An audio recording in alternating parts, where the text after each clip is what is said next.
Well, welcome everybody back to another Let's Get Digital. So give yourselves a round of applause for showing up. So for those, if this is your first time here, Let's Get Digital is a monthly meetup for modern marketers. And speaking of modern marketers, we've been doing this event for 5 or 6 months now, and because you guys keep showing up every single time to learn, to get together, which is why we did it as a totally self-funded initiative, our friends at HLT, Higher Learning Technologies, stepped up and said, how can we help? So today, the entire event is sponsored by and brought to you by the folks in the marketing team at HLT. So want to give them a round of applause also. Adam is in the back. You could talk to him. He leads the efforts at, he's one of the co-founders of HLT. And just for those that aren't familiar, since we have folks from all over the region and even further today, I thought it'd be interesting to preview them. So HLT builds mobile apps and a mobile learning platform that helps people pass exams. That's basically the best way I've described it. They're one of the fastest growing companies in our area. They have like a laundry list of awards. They were rated one of the coolest places to work by Entrepreneur Magazine. They really work at scale. So a lot of the stuff we're going to be talking about today, they have 100 plus apps. They reach 5 to 20 million people on social every single month. So the marketing team there is working at really, really big customer acquisition levels, which is super interesting. And they're hiring 2 digital marketing positions right now, a marketing automation specialist, a digital marketing manager. So they said, look, if we can just help the community, people get to learn about us, see the kind of careers we have here, want to collaborate with us, get to know more, we should be involved. So thank them for doing that, and you can see them after. We have some swag from them that we're going to figure out how to give away. We might have time for at least one question. But I do want to get to the main event because we have an incredible group of speakers here to talk about a topic that I think is really hot right now. If you were to say, what's interesting in marketing, people would say funnels and marketing technology and what's the future. And because people keep asking us that, today we're actually going to cover that and what you should do, what are the first steps. And to do that, I'm going to first bring up Jordan, T, and Mark. So give them a round of applause.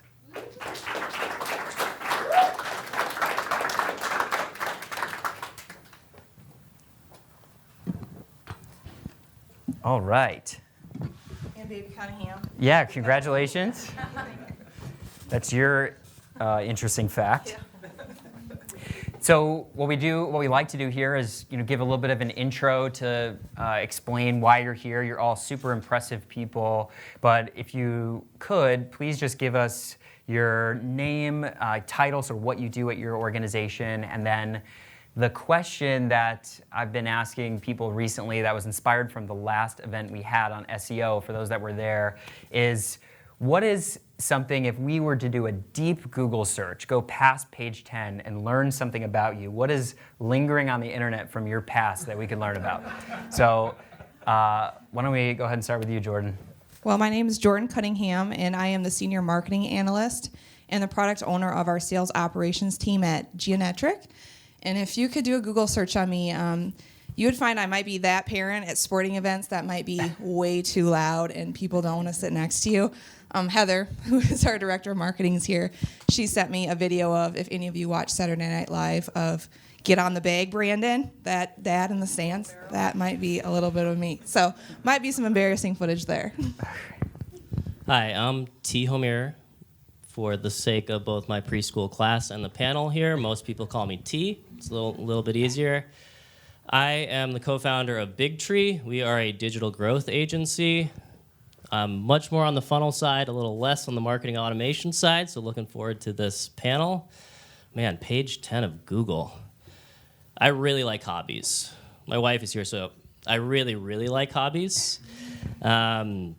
If you got to page 10, you'd probably find some very interesting, in my opinion, comments on speaker building or 1930s hot rods, or the big one these days is espresso, which is a win for her and a win for me, but a lot of posts about that.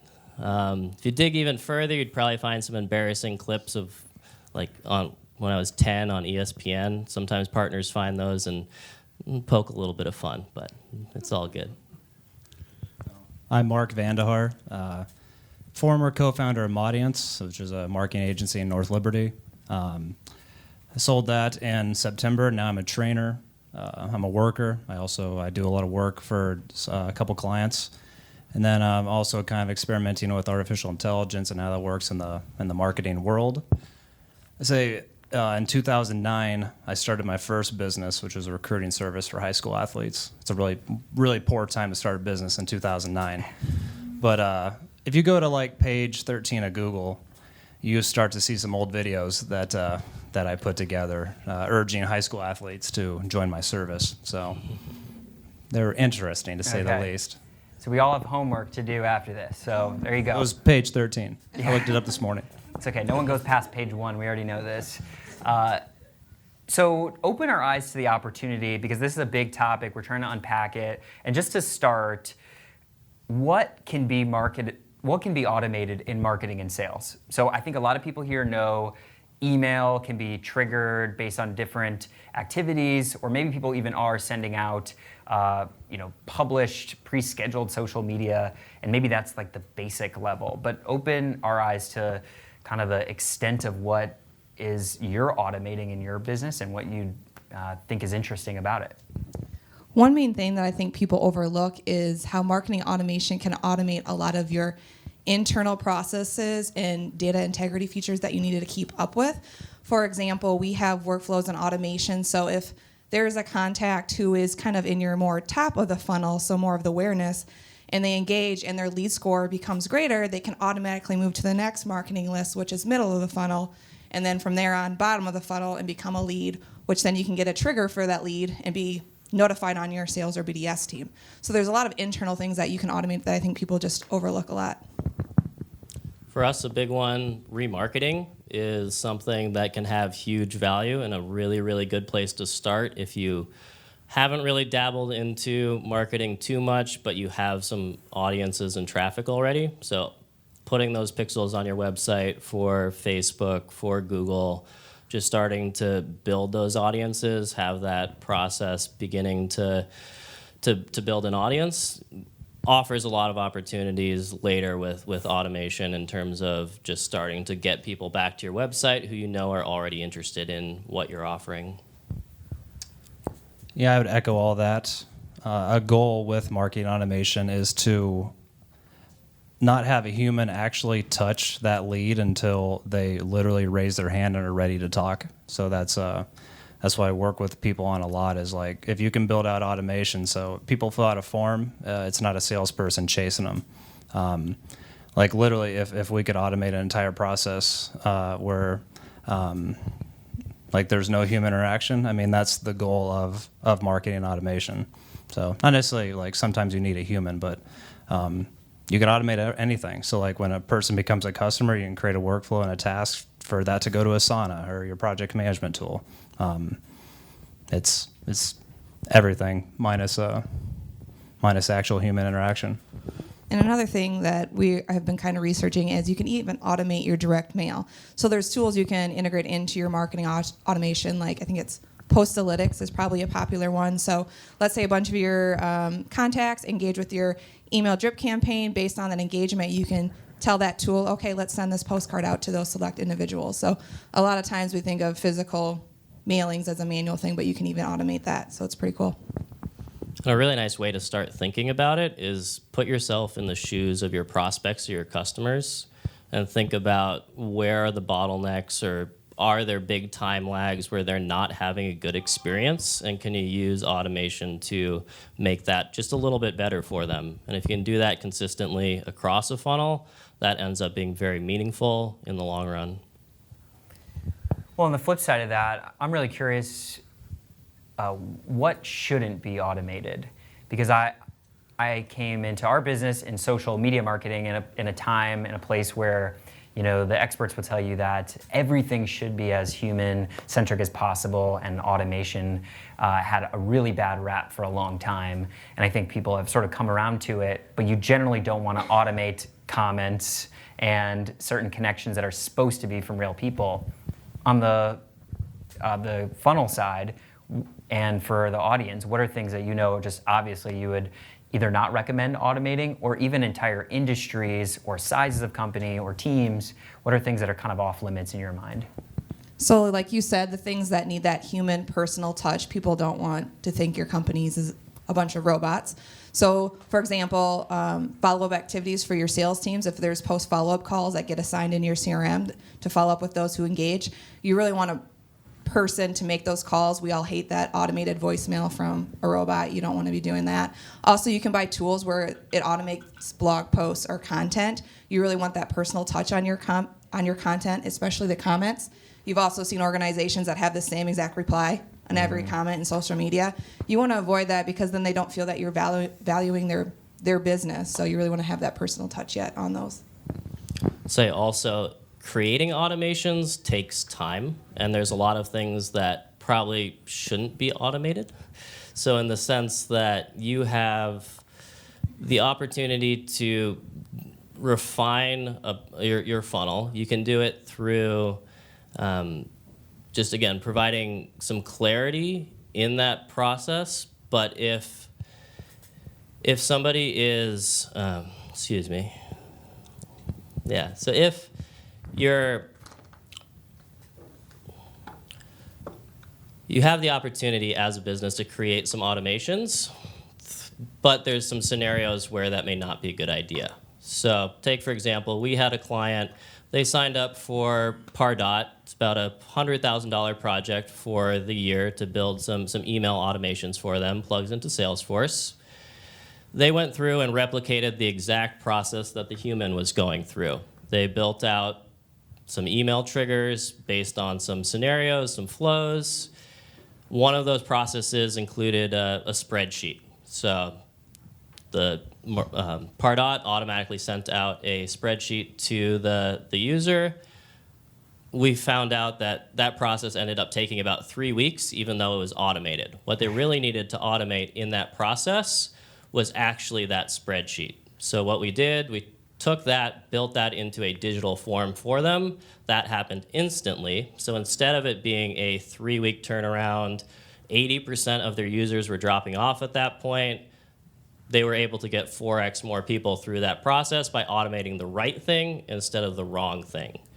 So obviously there's value in automation. You just really have to step back, make sure it's the right thing that you're putting that time and effort into, because you only have so many resources.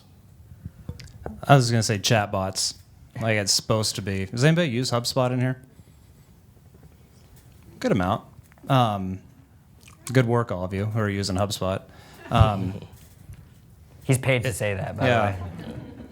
There's HubSpot they rolled out chatbots to qualify leads to help with customer service. I think we're probably like in the second inning of a 9-inning baseball game. They rolled it out to the masses, and there's just a lot of bad use case scenarios of chatbots just for like a regular old digital marketer to do. Like even me, I found I had a lot of bad trial and error with chatbots. And I think you really need somebody that's customer service, UI, UX, like using chatbots for like when somebody has an issue or like really wants to talk to a salesperson. I don't think is the time. So chatbots can be good. I just haven't really found a way to do it. And not a lot of people have.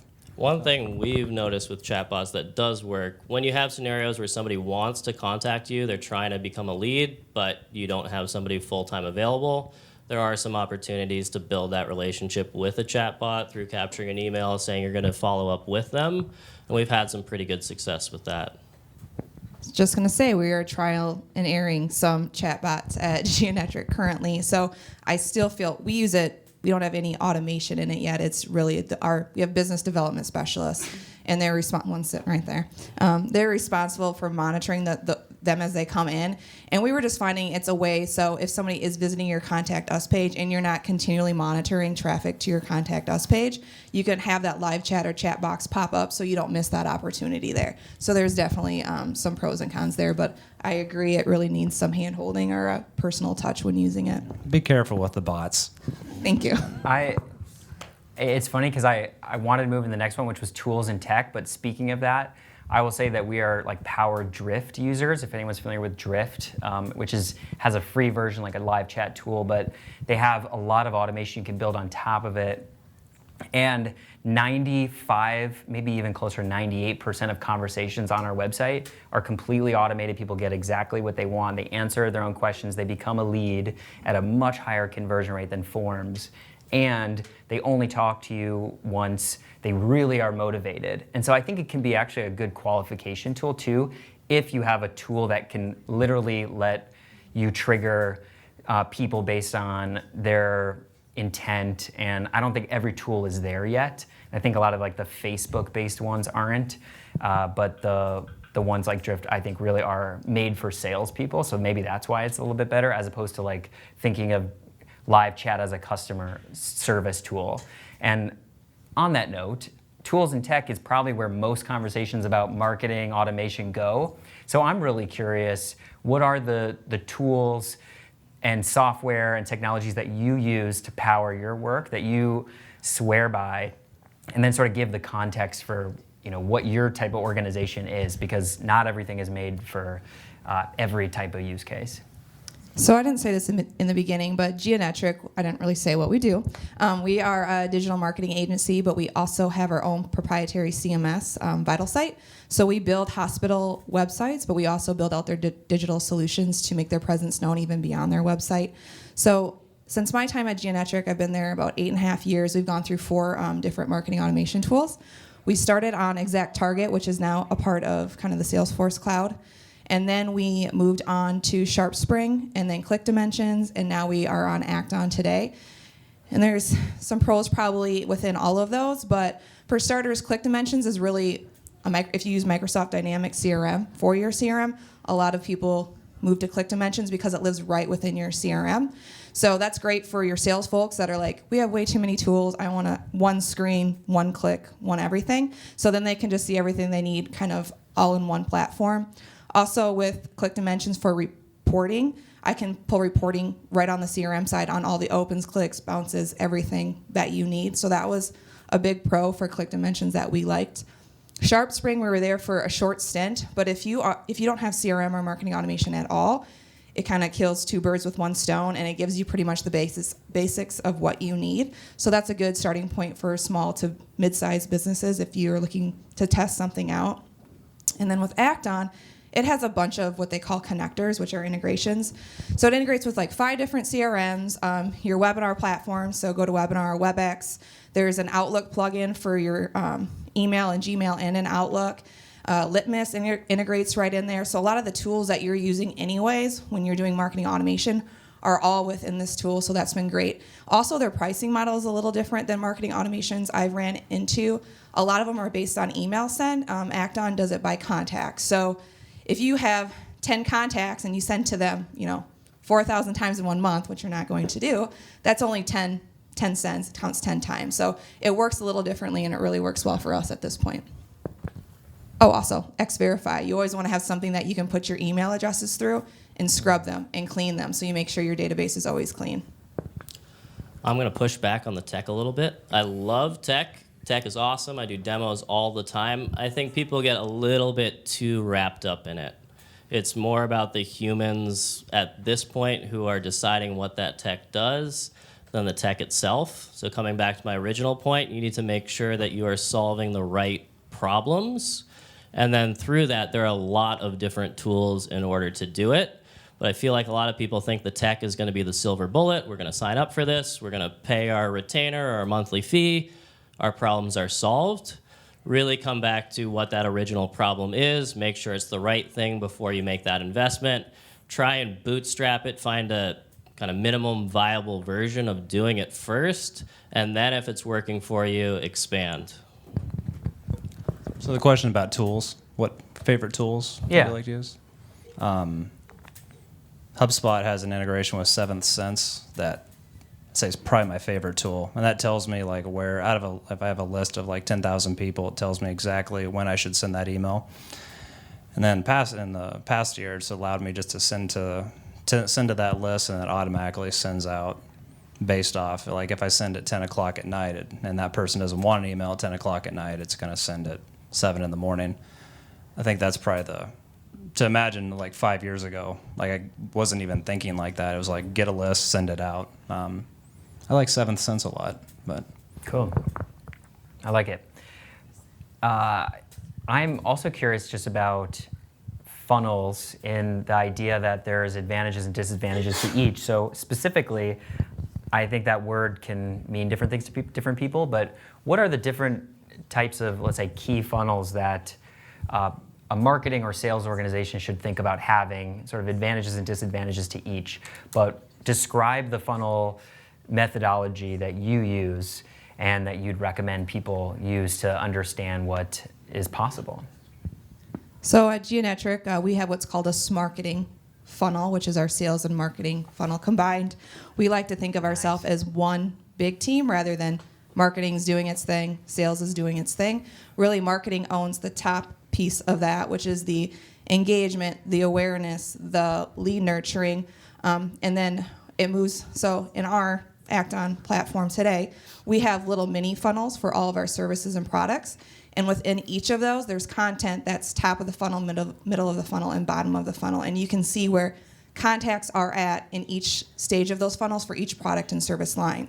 So once they get to a threshold by lead score, which we have set at 50 at this point, it'll trigger over for our business development specialists to qualify, and then it flows into our sales funnel, which is more of those discovery calls, the proposals, the contract portion, so more of the CRM side of the funnel. So that's how we operate Well, today. and give just for more specificity too, because that's a bigger funnel because it's a bigger buying decision, bigger purchase, lifetime value of your customer. But about where do people start in that funnel, as an example, and about like how many emails would you say they're getting in like a regular drip campaign, just so we know what that looks like? So we have lots of different drip campaigns, but our service line specific ones, they're typically around a 2-month drip, where they're getting a drip either every week or every other week based on their engagement.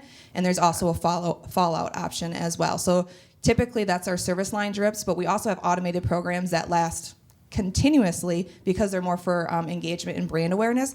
That forces us to create new content for their interest areas, and we're continually pumping out content to them until they hit that threshold. And they would like sign up, they would just request info, or they would just sign up from a newsletter? So our service line specific ones, we have like health, like an SEO assessment or health check or a content checkup, for example. And then our longer one is our redesign ready center, where it takes people a year or 2 years to decide if they want to redesign. So we have to fill that funnel continuously until they're ready to buy.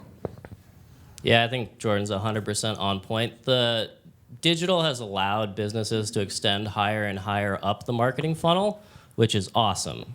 But in order to do that effectively, you need to actually define what that funnel is from the consumer's perspective. So one of the projects we're working on is a company called Thor Industries. They're not super well known because they're a holding company, but they are responsible for about 50% of the RV manufacturing in the US. So Airstream, Keystone, Jayco, 20 other brands fall under their umbrella. They want to do top of the funnel marketing to build awareness. So say they take an Indy 500 spot, they want to promote that on Facebook.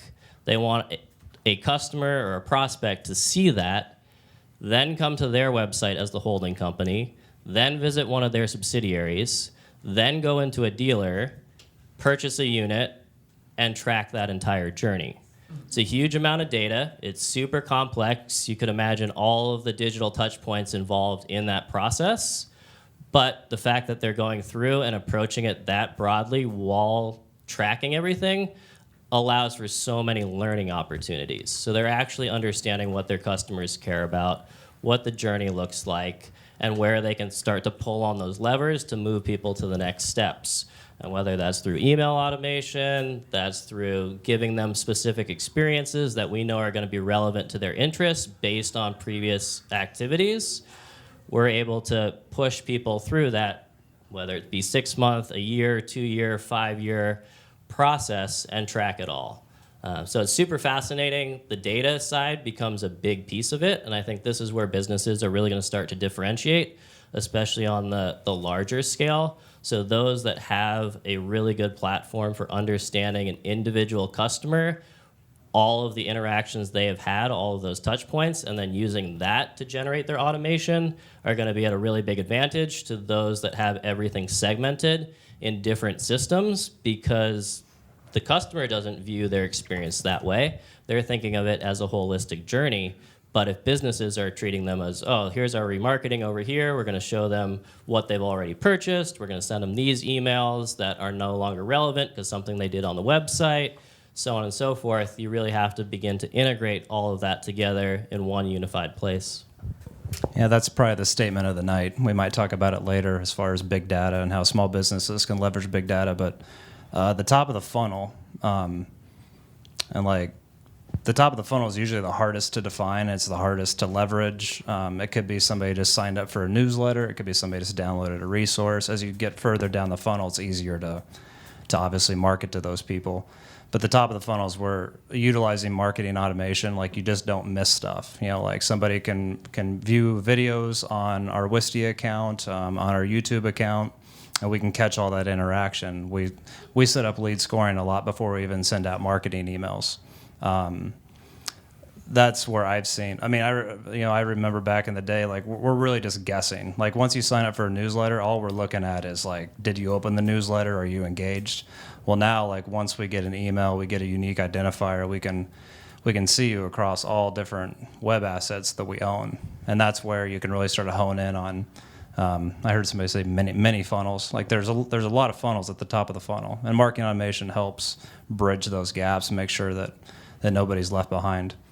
So in terms of the question of where you start, that is a really good place to use marketing automation. Higher in the funnel where there's a lot of prospects who are moderately interested, but you need to keep pushing them through. And then at some point, you're going to want to have an actual salesperson step in. But in order to keep salespeople happy, as we all know, they want good quality leads who are ready to buy yesterday and are begging them to please take your money. So in order for that to happen, you need to start to automate higher up the funnel to really bring a lot of people into that process. And in the B2C world, we don't have salespeople. So I work for the Art of Ed. That's where a lot of my time goes. They're now a university. They offer master's degrees, and we have admissions people there, but they have a standalone product. It's monthly service for art teachers that they get accreditation and for continuing ed, and like there's no salesperson involved in that. So that's where like that's why you have to have all those gaps filled. You know, it's been working with them for 2 years now. We're just now starting to define, getting more a little predictive with how we know when people interact on this web asset, whether it be a website, Wistia, figuring out like when they're actually going to buy. That's where we go into big data. Does anybody have a question for the panelists? I want you to think about it real quick because I'll let you take a few minutes to just think about it. We're going to ask a couple more questions, and then I'm going to hand it off to you too. I had a person ask me before this about the ROI equation of automation, and by that I mean there's clearly a lot of time set up, time spent to really put a system like this together. You certainly don't have a funnel for each of your service lines and touch points right away. So can you give us an example of what someone should expect? I know it's a broad answer, broad question, but about how much time you would recommend or you think it's going to take to really set something up if you're coming from scratch and maybe just have an email service provider right now, and now you're putting together those like initial marketing funnels that can make a big difference, and about what should they expect in terms of time savings on the back end. What are examples that you can point to of ROI where someone really saw a huge lift in whatever metric matters most based on being able to put this thing in place that works for them when they're sleeping? Well, it kind of depends, too, on the size of your current marketing team.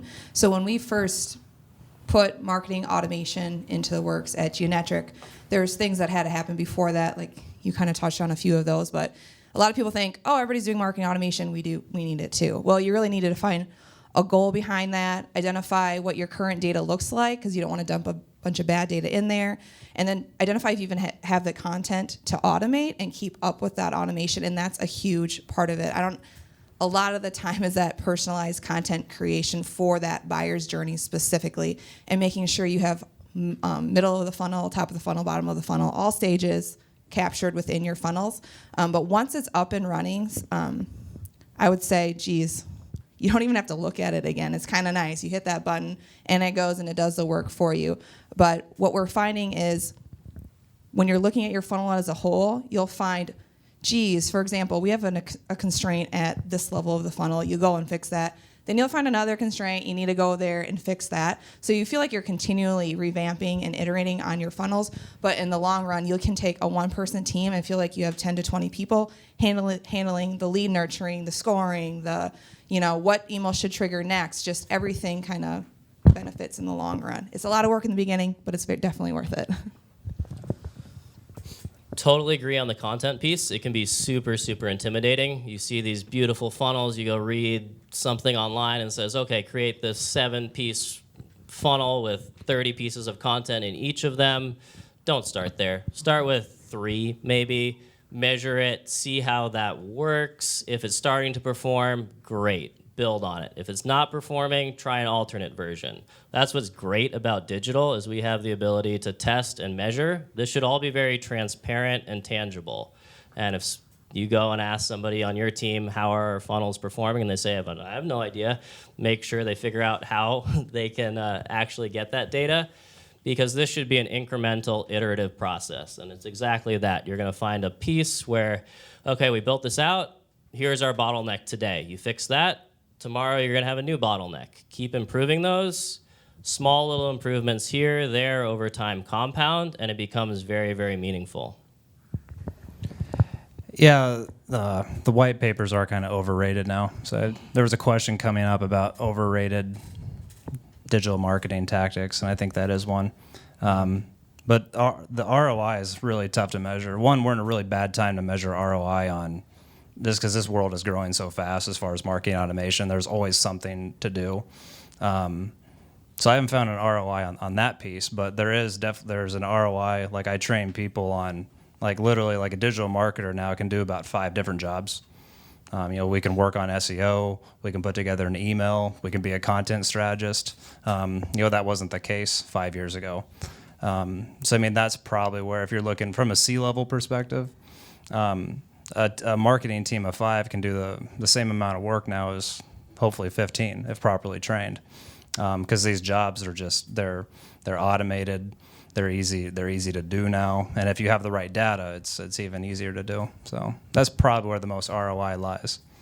And from my side, coming back to the ROI, it should always be there. And maybe it's not there 3 months in, maybe it's 6 months in, maybe it's a year in, but you should be able to track that over time. And if you're doing an initiative, burning a lot of time and money on it, and you aren't seeing that, you need to step back and reevaluate why, because there are so many opportunities in digital. You don't have the time or luxury to not be focusing on the ones that are having a meaningful impact, both short-term and longer-term. Marketing automation is one, to me, that does make a lot of sense long-term, but again, make sure it is ROI positive. If you're in an executive position, at least ask those questions, put that pressure on, and keep it there, because it should be tangible.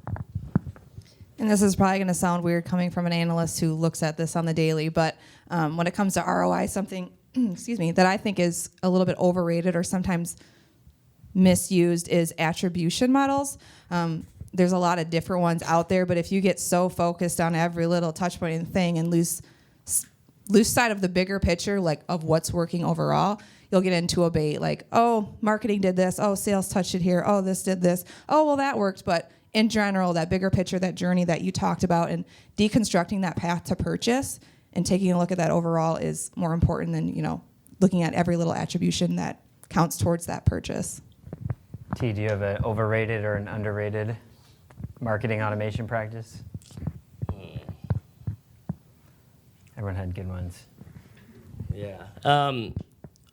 Underrated, I think there's a lot of opportunities to learn from your customers.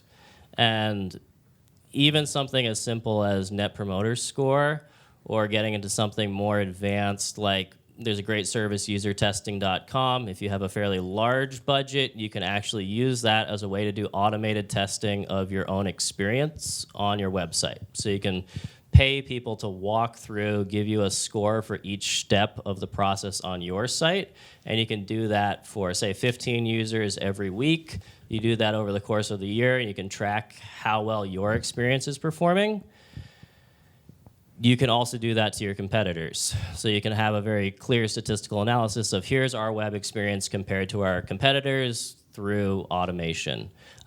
So anything that helps you learn about what your customers actually care about, and even looking at the data of a funnel will help you understand that. So again, most underrated thing to me is just step back, listen to what your customers are telling you. At the end of the day, they are the ultimate boss. They're the ones paying the bills, so we need to make them happy. Digital gives them opportunity to go somewhere else very easily. We have all done this. You're not happy with the experience. You get an email you're annoyed about. You're going to unsubscribe. You're going to leave that site. You're going to go back to Google. You're going to find the next person on the list. So make sure your business is not the one that's getting ditched for somebody else. Who has a question that they thought of, just like a concise question? All right, Adam. Just looking back at the top of the funnel, real quick, just to kind of understand your thought process and approaching, say, a new client with a smaller budget, about how to approach those customers, how to go out and find where to measure those funnels or measure the campaign based on that performance. I have a question for you. Yeah. Top of the funnel. Do you feel you are effectively capturing everybody who is mid-funnel already? People who are considering your offering? I feel like there's good data there. I feel like we're capturing good data, but I feel like there's a lot of time wasted up front in that top of the funnel where I feel like we could be communicating better to get people closer to that funnel in the section. So. I have something to add to that for the top of the funnel.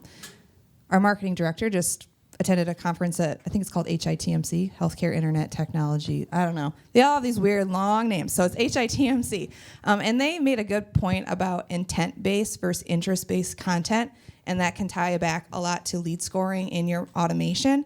So if you have more top-of-the-funnel content that's, your info seekers, it's not really going to lead to much more of the intent-based. You can adjust your scoring so some of that gets filtered out, so you can measure that a little bit better. But for example, our content scoring is top of the funnel, way less points. Down to the bottom of the funnel, you get a lot more. So if you can kind of gauge that and base that also off of your profile scoring, I don't know if a lot of people will lump a score into one, but you really should have a profile score. So do they meet your target market, and a behavior score? What content are they engaging with to deem if they are moving through the funnel as you see they should? So kind of coming back to both that and what I was getting at. No, this is great. If your bottom of the funnel is not performing well, what's the point of adding more people to the top? It's a Band-Aid, but in the long run, we do a lot of e-commerce work, right? And you can spend tons of money on ads, you can drive people to a beautiful website with great products, a great product page, but if your checkout sucks, people are gonna leave your site. So generally, we like to start with that approach. What's at the very bottom? Can we have a significant improvement there? Then just kind of moving up that funnel, what are the next opportunities? Chipping away at that until eventually you have a pretty clear longer funnel where you see some broader opportunities. But a lot of people like to focus, especially in our world, they're like, oh man, we're starting a new business. Can we do some Facebook awareness ads? I'm like, no, that's not the place to start. There are hundreds of people searching for your exact product and offering today on Google. Let's make sure we capture them first. You have 50,000 people on your website each month trying to buy what you are offering, but they can't because something is broken in your process or not intuitive, or you're not actually explaining what you offer very well. So generally start there, make the people you already have very happy, and then build up. It's a great point, starting from the back and working your way backwards to the beginning of the funnel. The last two questions, we'll do a two-part, because this is the last one, and I'm cheating, is one, I want to learn a little bit more about the future, because this is already ahead of a lot of people, but I think even what's to come is even more exciting. So what would be the way you would describe from a trend perspective, what the next, let's say, 3 years is going to look like. What are things on your radar that you would recommend people start paying attention to? And then your resource that you recommend for people that want to learn more and dive in deeper after this conversation. So those two things. You kind of already touched on this a little bit, but artificial intelligence alongside marketing automation is beginning to be a big thing.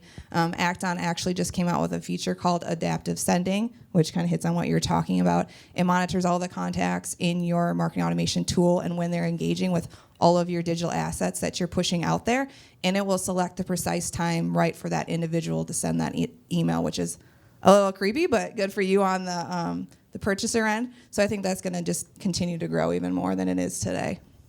And what's a resource that you'd recommend, like, for learning about this topic or more? So you'll like this as well. I subscribe to Hubspot. They have great educational materials. I can't even get enough of that. Marketo does as well. If you're looking to evaluate platforms, Research in Action does a lot of that legwork for you with some good Gantt charts and all sorts of fancy stuff. So that's a good place to start if you're looking to evaluate as well.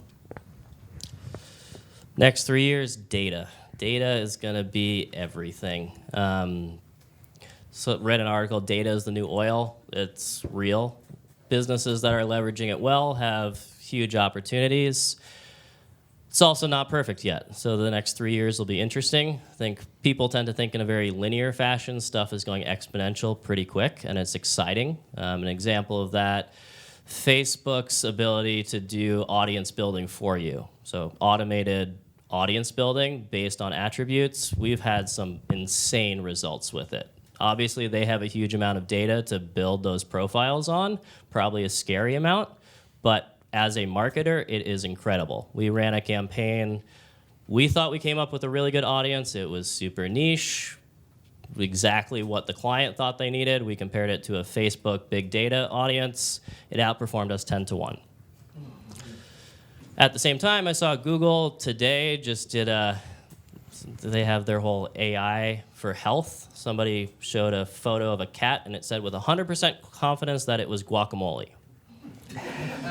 So we are not fully there yet. I would suggest everybody in your organization as best as possible, if you're to a fairly robust point, start just gathering data, even if you're not using it yet. Having all of that organized somewhere is really, really important. Because at some point, either through AI or other methods, somebody really smart is going to come into your business, and they're going to be able to join up all of those data sets for you and provide some very meaningful, actionable steps. It's happening. It's going to happen in the next 3 years. Businesses are already doing it, but also just be a little bit careful, because is it a cat? Is it guacamole? It was a cat. Like, you can't have artificial intelligence without data. That's kind of the backbone of it. That's why it's so important to collect data now and always keep looking for that next bit of data. There's also unique identifiers that also link it all together, like an email address. So I moved to Minneapolis. I started working for a private equity company, and it's a heck of a world. It's a heck of an industry, but there are some out there. The one I work for specifically, they used to look at profit and loss. They'd look at balance sheets. But the main thing I do there is we look at data. There's valuations of data. And companies just don't look at how much money you're making, because it's they care about what do you know about your customer? When do you know that they'll buy? That's what companies are really looking for now. And then there's marketing automation is going to turn into journey optimization systems. That's kind of that's going to be the new buzzword. Didn't say flywheel today. Yeah, sorry, it's an inside joke with Josh and I, the flywheel. But journey optimization systems are right now, marketing automation is very enrollment based, trigger based. You look at this, we send you that. You do this, we do that. There's stuff we're starting to do now, like I mentioned, predictive analytics. If we have the data available, we can now start to see when certain people are going to buy. That's when you can really start to not necessarily do customer optimization, but you're doing journey optimization. So when somebody comes to your site, they go to your web assets and do X, what journey they need to be on. Like we're probably like 3 to 4 years away from that. Because right now, at least a lot of companies I work with, a lot of companies that I consult for, we're in that just trying to gather data stage right now and organize it. And you'd be surprised, some of the biggest companies in the world are just a complete and utter mess with data all over the place. But that's where the marketing automation world's going. It's much easier to do your job now. I mean, that's what I like about it. Like You have more time for the data. Yeah, you can, like, I train my students on 60% analyzing, 30% doing, and 10% optimizing. Like literally, like the majority of my day staring at Hubspot is like just staring and thinking. There's nothing wrong with that either. You know, your boss might think you're not doing anything, but that's what marketing is now. Do you have any last recommendations for ways people can keep learning about this that we didn't talk about yet? There's when it comes to artificial intelligence, there's an artificial intelligence newsletter that Paul Rotzer puts out. I get it if you just type in Paul Rotzer, Roetzer. That's a good one. Digitalmarketer.com haven't been there in like 6 months, but when I was starting out, I learned a lot through digitalmarketer.com. There's also a Slack group on HubSpot that. I think last I checked, there was like 20,000 members on that Slack channel, and like there's just messages going back and forth. I learn a lot on there. If you can get in that thing, that's great. Digital Marketer has a Slack channel now. So. My favorite, Avinash Kaushik. He's the digital evangelist for Google. He's amazing. You're hearing us talk data, all this stuff. It sounds confusing. It is confusing. He does a phenomenal job about making it very tangible and tying it to actual business goals. Because at the end of the day, we're all held accountable to that. Often, our executives also do not understand any of the words we are speaking. So combining the data side, what's possible, communicating it very clearly and articulately in a way that an executive can understand, making it meaningful, is a challenge, and he does it in a very fun and humorous way. Highly recommend you sign up for his newsletter. Sends out some interesting stuff across the whole spectrum of just some opinions to what's happening in AI, what's happening at Google. Highly recommended. Avinash Kaushik. Yeah, he wrote the Web Analytics 2.0 book, which is kind of the de facto. You want to learn web analytics, you can do that. Put a link to it. Yeah. It's a good one. Have any last parting words? I just wanted to say I completely agree with data. If you ask anybody at Geonetric what I love most, it's data. But it's hard when people are saying, measure all this data, and you're like, okay. So a thing that we do at Geonetric that I encourage everybody to try to do, we call what's called a life of the lead. And whenever an opportunity is won or lost, we'll pull all of the account history from our CRM system, our marketing automation system, which is form downloads, website visits, emails opens, clicks, everything that you can possibly think of in your automation tool, and put it in a timeline. And it kind of tells a story, what you're saying. It shows you how to get the fastest way to a purchase and what they're looking for and not looking for. So when you do that for a few of your wins or losses, you'll learn a lot. It kind of gives you a little summary and a story, and you can build buyer personas and the buying cycle stages. You can see all of that in these stories, which is really cool. And we started there, and I feel like we've started to learn quite a bit from those. So Love it. Well, it sounds like the robots aren't taking our jobs anytime soon, but they are making us better at our jobs, and I love that. So thank you to our panelists. Let's give them a round of applause for coming out here, sharing killer info. We do these events every single month, same time, same place at Merge. So thank you, Merge, for hosting. Thank you to the Sculpt team for putting these events on. And additionally to our June sponsor, if you know someone that works inside of digital marketing today and is looking for a new opportunity, maybe wants to move to the area, they have a pretty kick-ass team that is hiring and brought some swag along. So appreciate them for making this event happen. And we're going to keep doing this. The next couple events are around e-commerce and content marketing. So I would love to see you back, and I hope this was awesome. And until then, see ya. Thanks for coming out.